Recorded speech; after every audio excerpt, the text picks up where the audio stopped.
عزیز طلبہ السلام علیکم۔ میں معین الدین آزاد آپ کی خدمت میں پیش ہوں۔ ہم غزل کی طرف جا رہے ہیں اور آج ہم نے سال اول کی پہلی غزل کرنی ہے۔ سال اول کی پہلی غزل جو میر تقی میر کی ہے۔ پیشتر اس کے کہ میں غزل کی طرف بڑھوں، میں چند معروضات آپ کے سامنے پیش کرنا چاہتا ہوں۔ وہ یہ ہے کہ تشریح کیسے کی جائے، نظم اور غزل کا بنیادی فرق کیا ہے۔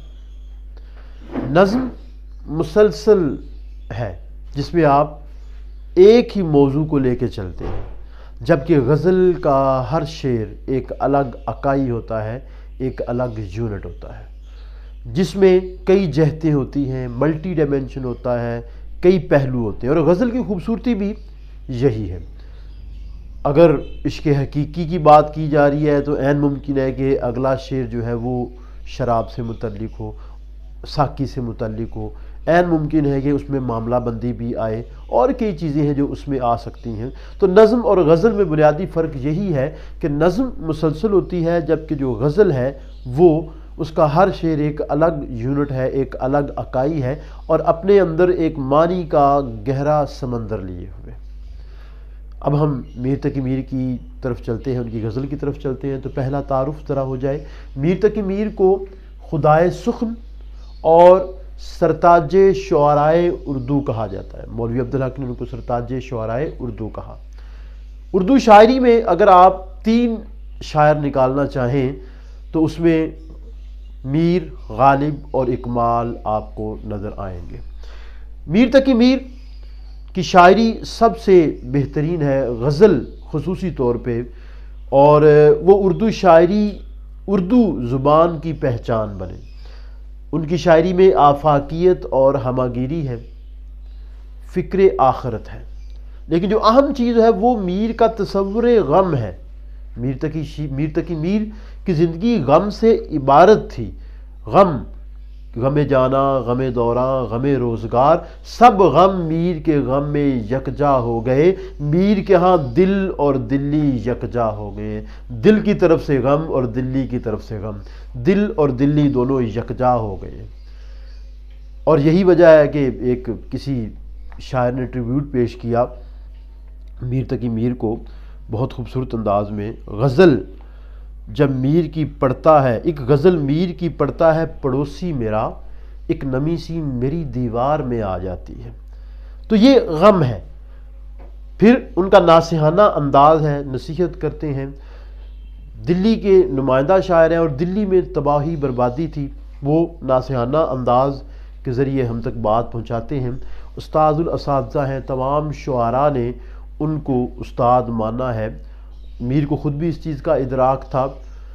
ظاہر ہے انسان اپنی خوبیوں سے بڑی اچھی طرح آگاہ ہوتا ہے، تو اس کے علاوہ بھی ان کی کچھ جہتیں ہیں جو میں بڑی جلدی سے بتاؤں کہ ان کی آپ بیتی، ذکر میر اور شعراء کا پہلا تذکرہ ان کے ہاں ملتا ہے، نکات الشعراء، اور شاعری کے ان کے اردو کے 6 دواوین ہیں، ان کے 6 دواوین ہیں، ذہن میں رکھیے گا، صرف اردو شاعری کے۔ اب میں جلدی سے اس کی تشریح کی طرف چلتا ہوں۔ جس سر کو غرور آج ہے یہاں تاج وری کا، کل اس پہ یہیں شور ہے پھر نوحہ گری کا۔ تاج وری بادشاہت، غرور فخر، نوحہ گری افسوس کرنا، صف ماتم بچھ جانا، یعنی جو شخص آج تخت و تاج کے غرور میں مبتلا ہے، کل اسی کے لیے صف ماتم بچھی ہوگی۔ دنیا میں عہدے بادشاہت یہ عارضی ہے، آج کسی کے پاس ہے کل کسی کے پاس نہیں ہوگی۔ شاہاں کے کوہلے جواہر تھی خاک پا جن کی، انہی کی آنکھوں میں پھرتی سلائیاں دیکھیں۔ یہاں آج جو تخت پہ ہے کل وہ تختے پہ بھی ہو سکتا ہے، یہاں آج جو بادشاہ ہے کل وہ گدا ہو سکتا ہے۔ اور دنیا کی تاریخ یہ ہے، محلاتی سازشیں ہمیشہ بادشاہوں کے پیچھے رہی ہیں، اور بادشاہ خود بھی کئی بار محلاتی سازشوں کے نتیجے میں بادشاہ بنتے ہیں۔ لہذا جو تخت و تاج ہے اس پہ فخر و غرور نہیں کرنا چاہیے۔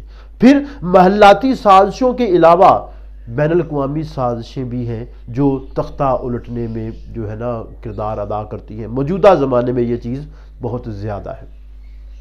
تو شاعر کہتا ہے کہ آج اگر تم بادشاہت کے درجے پہ متمکن ہو تو اس پہ تم فخر و غرور نہ کرو، کیونکہ تخت و تاج مٹ جاتے ہیں، انسان جو ہے وہ نشانہ عبرت بن جاتا ہے۔ آج جس کے پاس بادشاہی ہے کل اس کے پاس نہیں ہوگی، یہی ایک حقیقت ہے۔ دلی میں آج بھیک بھی ملتی نہیں انہیں، تھا کل تک جنہیں دماغ تخت و تاج کا۔ اب یہ وہ دور ہے، میر کی دلی کا دور ہے، وہ دور جب دلی میں بادشاہ آئے روز تبدیل ہو رہے تھے اور مغل سلطنت تباہی سے دوچار تھی، اور روز نیا بادشاہ آتا تھا، پرانا قتل ہو جاتا تھا، آئے روز یہ تبدیلی جاری تھی۔ اس چیز کو انہوں نے بیان کیا ہے اور کہا ہے کہ فخر و غرور نہ کرو، کیونکہ فخر و غرور کرو تو پتہ چلے کہ تھا کچھ بھی نہیں۔ وائے نادانی کے وقت مرگ یہ ثابت ہوا، خواب تھا جو کچھ کے دیکھا، جو سنا افسانہ تھا، لہذا فخر و غرور سے تم باز آ جاؤ۔ وہ غرور صرف ایک ہی ذات کے لیے اور وہ اللہ تعالیٰ کی ذات ہے۔ دوسرا شعر دیکھیے، آفاق کی منزل سے گیا کون سلامت، اسباب لٹا راہ میں یہاں ہر سفری کا۔ آفاق دنیا، آفاق یہ دنیا جو ہے ایک مسافر خانہ ہے، اور انسان یہاں کا مسافر ہے، انسان یہاں کا مسافر ہے۔ یہ ایک سرائے ہے جہاں پہ اس نے آنا ہے تھوڑی دیر کے لیے اور پھر چلے جانا ہے۔ آل دا ورلڈ سٹیج، شیکسپیئر نے کہا تھا کہ پوری دنیا ایک سٹیج ہے۔ تو دنیا کے مسافر خانے سے کوئی محفوظ نہیں گیا اور کوئی بھی لٹے بغیر نہیں گیا، یعنی جو کوئی بھی آیا ہے اسے دکھ ملے ہیں، اسے پریشانیوں کا سامنا کرنا پڑا ہے۔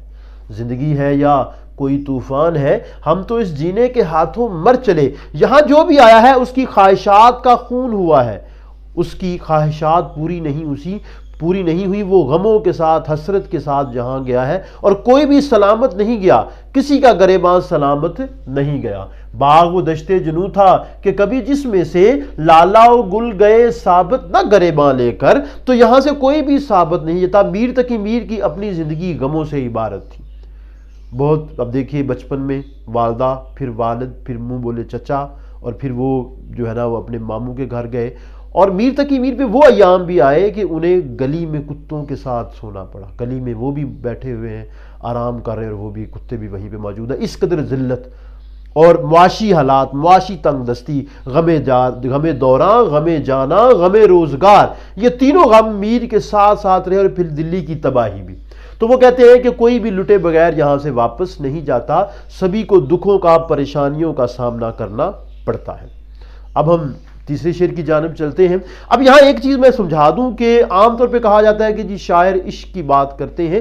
دیکھیں عشق کی بات ہوتی ہے، عشق سے انسانی زندگی کسی طور خالی نہیں ہے، لیکن جو غزل ہے وہ محض عشق تک اس کو محدود کر دینا، یہ غزل کے ساتھ ناانصافی ہے۔ میں نے دو شعر آپ کے سامنے بیان کیے، اس میں عشق کا کوئی ذکر نہیں آیا، لیکن عشق کے ذکر سے کوئی غزل خالی بھی نہیں ہے، کیونکہ بنیادی طور پہ وہ اس کا جو خمیر ہے وہیں سے اٹھا ہے۔ ہر زخم جگر داور محشر سے ہمارا، انصاف طلب ہے تیری بیداد گری کا۔ ہر زخم جگر، جگر کا زخم، داور محشر قیامت کے دن انصاف کرنے والا اللہ تعالیٰ انصاف طلب ہے، انصاف چاہتا ہے، داد رسی چاہتا ہے تیری بیداد گری کا۔ بیداد گری ظلم و ستم، روز قیامت ہمارے جگر کا ہر زخم اللہ تعالیٰ سے تیرے ظلم کی داد رسی طلب کرے گا، تیرے ظلم کی داد رسی طلب کرے گا۔ اب یہاں پہ دیکھیے دو مفاہیم یہاں پہ آ سکتے ہیں۔ ایک تو عشق مجازی ہے، محبوب مجازی کو مخاطب کیا جا رہا ہے کہ یہ جو تم زخم دیتے ہو، یہ جو تم ظلم و ستم ڈھاتے ہو، قیامت کے دن میں داور محشر سے اس کی داد رسی طلب کروں گا، تب تمہارے لیے مشکل ہوگی، تب تمہارے لیے پریشانی ہوگی، لہٰذا یہ جو ظلم و ستم ہے اس سے باز آ جاؤ۔ ہم ہیں مشتاق اور وہ بیزار، یا الہی ماجرا کیا ہے، یہ ماجرا کیا ہے، تو اس ماجرے کی طرف جو ہے نا وہ بلا رہا ہے۔ دوسرا اس میں عشق حقیقی کے حوالے سے جو ہے نا وہ بات آ جاتی ہے کہ اللہ تعالیٰ کی راہ میں آپ ہیں، ظلم و ستم سہتے ہیں، تو قیامت کے دن اس کی داد رسی بھی اسی خدا سے مانگیں گے، اے خدا کہ میں تیرے لیے مشکلات برداشت کرتا رہا، پریشانیاں برداشت کرتا رہا، تو اب اس کی داد رسی بھی چاہے۔ حضرت بلال حبشی کا ذکر یہاں میں کروں گا کہ ان کے اوپر جو ظلم و ستم ہوا، ان کے اوپر جو ہے نا وہ جب وہ اللہ کی راہ میں چلے تو جو ظلم و ستم ہوا اس واقعے کو ذہن میں رکھنا چاہیے۔ تو شاعر کہتا ہے قیامت کے دن، روز قیامت کے دن میں اس کی داد رسی چاہوں گا، بڑا مزہ ہو جو حشر میں ہم کریں شکوا، وہ منتوں سے کہیں چپ رہو خدا کے لیے۔ اور دوسرا شعر، گھبرا کے وہ کہتے ہیں میرے دستے دعا سے، کیا عرش پہ جا پہنچیں گے یہ ہاتھ ذرا سے۔ تو یعنی قیامت کے دن وہ کہتا ہے کہ میں اس کا بدلہ چاہوں گا، داد رسی چاہوں گا۔ اگلے شعر کی جانب چلتے ہیں۔ لے سانس بھی آہستہ کے نازک ہے بہت کام، آفاق کی اس کار گہے شیشہ گری کا۔ شیشہ گری، شیشہ بنانے کا کارخانہ، جہاں پہ ہر لمحہ ہر لہجہ آپ کو قدم اٹھا کے چلتا، قدم دھیان سے اٹھانا پڑتا ہے کہ کہیں ایسا نہ ہو کہ کوئی پریشانی جو ہے وہ آپ کے سامنے آ جائے۔ ہمیں اپنے تمام افعال و اعمال کے لیے ایک دن جواب دہ ہونا ہے، لہذا ہر قدم سوچ سمجھ کر اٹھانا چاہیے۔ یہ دنیا ہے، یہاں مشکلات ہیں، یہاں پریشانیاں ہیں، ایک چھوٹے سے عمل سے رشتے ختم ہو جاتے ہیں، ایک چھوٹے سے عمل سے دوست دشمن ہو جاتے ہیں، ایک چھوٹے سے عمل سے آپ جو ہے وہ کہیں سے کہیں جا پہنچتے ہیں، اور ہم ہر عمل کے ذمہ دار ہیں۔ لہذا شاعر کا کہنا ہے، شاعر کا مطمع نظر یہ ہے کہ تم ہر قدم سوچ سمجھ کر اٹھاؤ، ایسا نہ ہو کہ تم کوئی نادانی میں، کوئی جلدی میں، کوئی جلدی میں ایسا کام کر جاؤ کہ بعد میں تمہیں پریشانی اٹھانی پڑے، بعد میں تمہیں پریشانیوں کا سامنا کرنا پڑے۔ یہ دنیا کارگہ شیشہ گری ہے، شیشہ بنانے کا کارخانہ ہے، تم احتیاط کرو، کہیں ایسا نہ ہو کہ تم زخمی ہو جاؤ۔ شیشہ بنانے کا کارخانہ، زخمی ہونا، یہاں تک کہ موت تک واقع ہونے کے وہاں پہ امکانات ہیں۔ زہد و تقویٰ کی طرف آپ اس چیز کو لے کے جائیں کہ تقویٰ اختیار کرنا ہے ہم نے گناہ اگر کریں گے تو آگے جا کے ویسا ہی حساب ہمیں ملے گا، لہٰذا لغزشوں پہ قابو پانے کی کوشش کی جائے۔ دنیا میں پھونک پھونک کر اپنا قدم رکھ، یہ کارگہ شیشہ گری ہے، خیال رکھ۔ دونوں ہاتھوں سے تھامیے دستار، میر صاحب زمانہ نازک ہے۔ دنیا بہت نازک ہے، ایک چھوٹی سی غلطی آپ کو بہت دور لے جا سکتی ہے، لہذا احتیاط سے قدم اٹھا کے آپ چلیں۔ آخری شعر مقطع، ٹک میر جگر سوختہ کی جلد خبر لے، کیا یار بھروسہ ہے چراغ سحری کا۔ اے دوست غم زدہ میر کی جلد خبر لو کہ یہ چراغ بجھنے کے قریب ہے۔ قریب المرگ ہونا، محبوب کو ترغیب دی جا رہی ہے کہ وہ ملاقات کے لیے آئے، کیونکہ جو میر ہے اس کا جو وقت ہے وہ اب قریب آن پہنچا ہے۔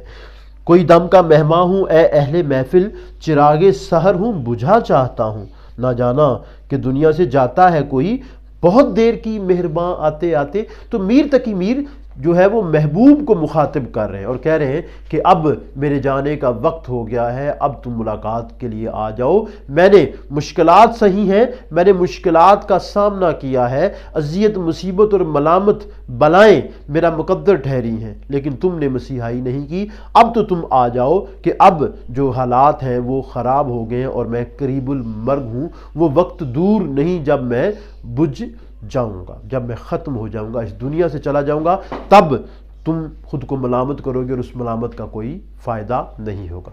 یہ تھا جی آج کا لیکچر۔ پسند آئے تو اسے سبسکرائب کیجئے، شیئر کیجئے اور لائک کیجئے، تاکہ جو علم کا سلسلہ ہے یہ اسی طرح آگے بڑھتا رہے۔ بہت شکریہ۔ السلام علیکم۔